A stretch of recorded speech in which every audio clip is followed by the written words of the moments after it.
kind of that subject.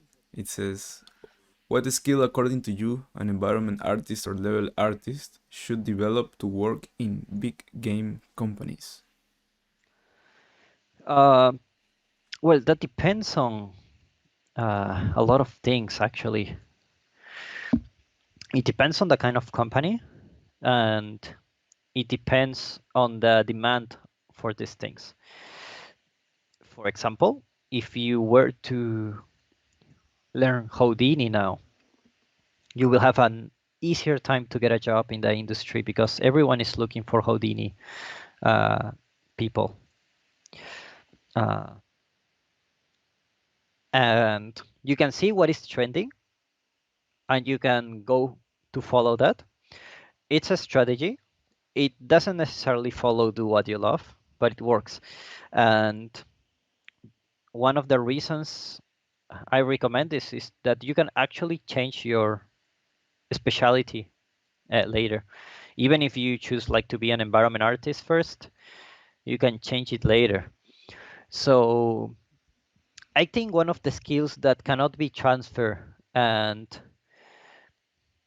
it's the art skill. I will focus a lot of my time in training art, like art fundamentals, like learn how to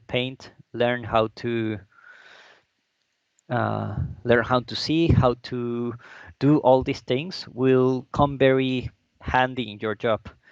So regardless of what kind of specialty you want to go, if you want to go uh, in a big company, you must have an art skill for an environment artist, and this will help you a lot in the job.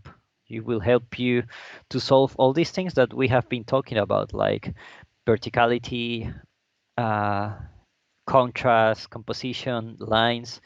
These are just little things that you repeat over and over again, and you just learn how to apply these things naturally.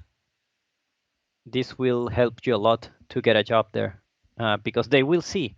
You can see the work of a guy who uses Unreal but doesn't have a very uh, high skill level in art, and another one who maybe doesn't use Unreal that much. It's not very technical, but his art skill it's very nice.